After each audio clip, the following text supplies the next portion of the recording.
वो जनधन अकाउंट इसलिए खोल दिए कि हमारा हम उसमें अगर 500 रुपये रहे वो कटता रहे, वो सरकार को जाए, हमें क्या लाभ है उसका? हमें क्या लाभ है? काला धन वापस ला दिया। देखो काला धन तो ऐसा है, गृह मंत्री ने खुद कबूला है, ये हमारा जुमला होता है इलेक्शनों में भाषण देने का, कोई किसी के अकाउंट में नहीं जाते। ये वह गोदी मीडिया वाला भी उसका इंटरव्यू ले रहा था, उसने खुद बोला है, स्वीकार किया है, ये हमारी पॉलिसी होती है। किसानों को 6,000 रुपए तो मिल रहे हैं। नहीं, एक चीज मैं आपको बताऊं, बहुत बड़ी बातें मोदी सरकार ने की है। 370 हटाया उन्होंने, ट्रिपल तलाक लेके आए और राम मंदिर का भी फैसला। ये 3 चीजें आपको एक एक करके जवाब मिलेगी, एक एक करके 370 का जवाब दे दूंगा। 370 एक मैं जवाब दे देता हूँ आपको। 370 अच्छी बात है, हम खुद से हटाया, पर वो 370 हटाने के बाद भी क्यों वहाँ आतंकवादी आ रहे हैं, क्यों गोलियां चल रही हैं? आप प्लॉट नहीं खरीद सकते, मोदी जी खरीद लो अपने नाम पे प्लॉट, या आप खरीद लो अपने नाम पे प्लॉट, तब हो नहीं सकता। कम से कम वहाँ की जो गोरी लड़कियां थी उनसे तो भक्त शादी कर लेंगे ना। करके देखो ना, अगले दिन ही नसबंदी कर दी जाएगी, करके देख लो। तो इसीलिए तो कर रहे हैं, ताकि वहाँ तक लोग पहुँच सकें, जो दूरियां नहीं हो सकता, बिल्कुल नहीं हो सकता। अच्छा, ये बात सही है। वहाँ कश्मीर से लोग कहते हैं कि ये बिल सिर्फ इसलिए पास किया गया है कि इंडस्ट्रीज आके यहाँ पे जमीन खरीदें और फिर इंडस्ट्री सेटअप करें। तो कितने इंडस्ट्री लग गए, वो अडानी को वहीं दे देते, अडानी को क्यों नहीं दिया? उन्होंने जमीनें शायद खरीदी हैं, ये भी है। और अमित शाह ने कहा भी है कि वक्त आने पे हम फिर से स्टेटहुड वापस कर देंगे कश्मीर को, एक बार फिर से कश्मीर जो है राज्य हो जाएगा। तो करके देखे ना, अगर उन्होंने 370 डाली, अगर यही जो नौलता गांव में जो अडानी को जमीन 100 एकड़ जमीन अलॉटमेंट की, जब कश्मीर में करते वहाँ तो अच्छा हो जाता, वहाँ करते ना कश्मीर में, वहाँ क्यों नहीं की? पानीपत में क्यों की? डीएनए की कुछ बता रहे थे, डीएनए सुधीर चौधरी का। देखो सुधीर चौधरी एक डीएनए करता है, किसानों को समझाता है, बिल तो बहुत अच्छा है, बहुत अच्छा है। तो अगर सुधीर चौधरी पहले अपना डीएनए कराए ना, मैं किसका लड़का हूँ? नहीं, वो डीएनए जो है मेरे ख्याल से डेली न्यूज एनालिसिस है ना, वो एनालिसिस एक सवाल जवाब को एक डीएनए लेता है, डीएनए करता है, भाई हम इसका डीएनए कर रहे हैं। अरे भैया तुम सरकार के तुम बिके हुए मीडिया हो, तुम डीएनए तो उन्हीं के पक्ष में करोगे ना, हमारे पक्ष में थोड़ी करोगे। जनता को नहीं बताओगे ये इस तरह से हो रहा है, नहीं, कभी नहीं बताओगे। अच्छा, पेट्रोल के प्राइसेस को लेके जो एंकर्स हैं वो ये कहते हैं कि महंगा तो हुआ है, लेकिन ये जो टैक्सेस है ये जनता के कल्याण के लिए ही खर्च होते हैं, देश हित में महंगाई है ये। देखो ऐसा है, हाँ, अब ये महंगाई जो है ये डायन नहीं है, ये देश हित में हो गई। देखो ये जब इनकी सरकार है, ये तो देश हित में हो गया। अगर कांग्रेस की सरकार थी, अन्य लोगों की सरकार थी, तो वो देश हित में नहीं था, वो देश विरोधी थे। वो जनता के लिए महंगाई थी, ये जनता के लिए थोड़ी महंगाई है, ये जनता के लिए महंगाई नहीं है, ये किसी लोकल आदमी के लिए, जो हम मजदूर है स्कूटर चलाता उसके लिए महंगाई नहीं है, ये तो इनके लिए महंगाई थी। जब कांग्रेस का राज होता था तब इनके लिए महंगाई थी। आपने स्मृति ईरानी को देखा, वो सिलेंडर रख करके सरकार बार बार कहती हूँ मैं सरकार से, बार बार कहती हूँ मैं सरकार से, प्रधानमंत्री सुनते ही नहीं है। अरे हम अपने प्रधानमंत्री को बोले, कितने बार सुन रहे हैं वो?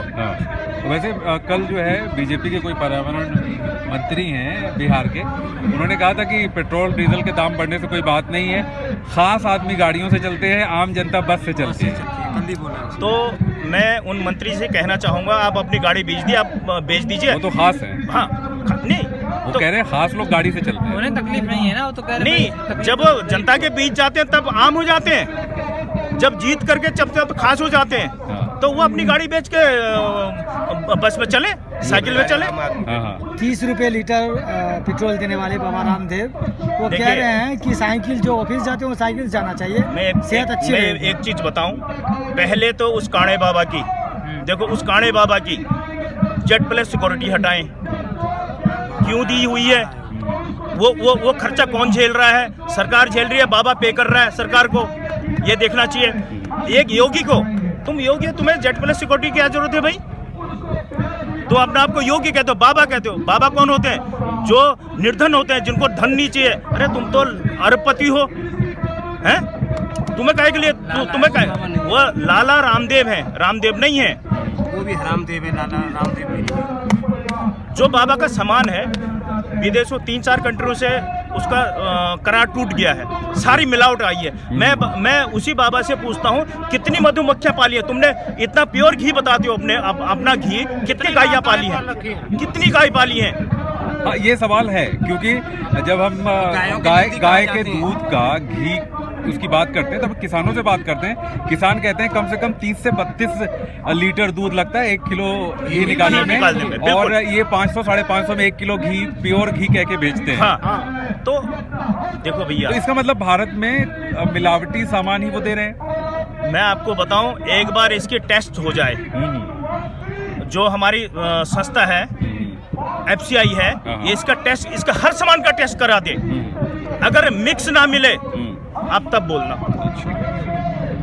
तो एक बार टेस्ट कराइए। जो चीजें उनके प्रोडक्ट हैं तो FSI की तो बहुत लगती है, FSI से तो पास होकर तभी तो आता हो मार्केट में। अरे साहब, एक चीज होता, सरकार उसकी जेब में है, वो जिस मर्जी में मुहर लगा दे।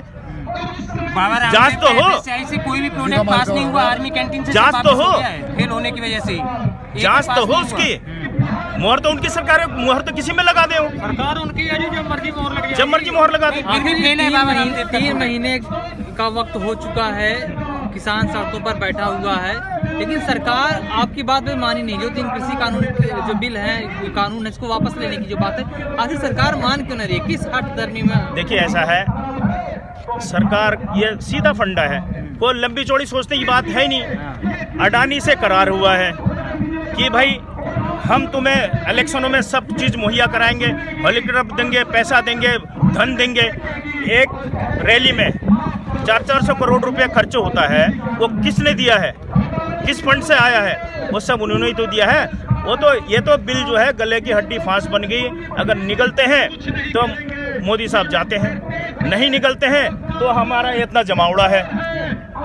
तो ये जमावड़े पे ही निर्भर करता है कि बिलों का क्या होगा। उनके पास पैसा है, उनके पास सत्ता है, और साथ में जो बड़े बड़े उद्योगपति हैं उनके समर्थन में हैं, जो मतलब उन्होंने पैसा खर्च किया है, चुनाव में पैसा खर्च किया। देखिए, तो कैसे लड़ेंगे आप ऐसी ताकत से? जनता सर्वप्रिय होती है, सत्ता को जनता उखाड़ भी सकती है और बना भी सकती है। कैसे लड़ेंगे आप ऐसी ताकत से?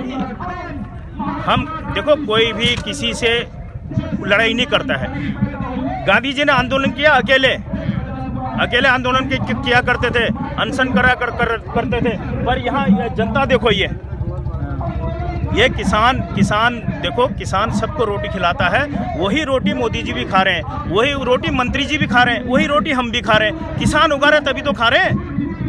हाँ, तो फसलों के सिस्टम को लेके प्रधानमंत्री यही कहते हैं कि बहुत रूढ़िवादी व्यवस्था हो चुकी है, और ये 21वीं 22वीं सदी के वक्त में कुछ क्रांतिकारी बदलाव की ज़रूरत है, किसानों के लिए बेहतर है। साहब, अगर किसानों के लिए बेहतर होता तो हम रोड पे क्यों बैठे रहते? वो कह रहे हैं समझ नहीं आ रही लोगों तो समझाए ना। सुनिए, समझ नहीं आ रही है, हम समझा देते हैं। हाँ, MSP पहले भी थी और सरकारकारी अभी भी है। तो मैं उत्तराखंड से आया हूँ, हम लोगों ने खुद सितारगंज की मंडी में धरना धरा था। अच्छा। SDM को वहीं पे बुलाया था और तहसीलदार को बुलाया था। धान का 1868 रुपए MSP है, प्राइस था। 1100-1200 रुपए धान खरीदा जा रहा था SDM के नाक के नीचे। कहाँ है MSP? MSP किधर है?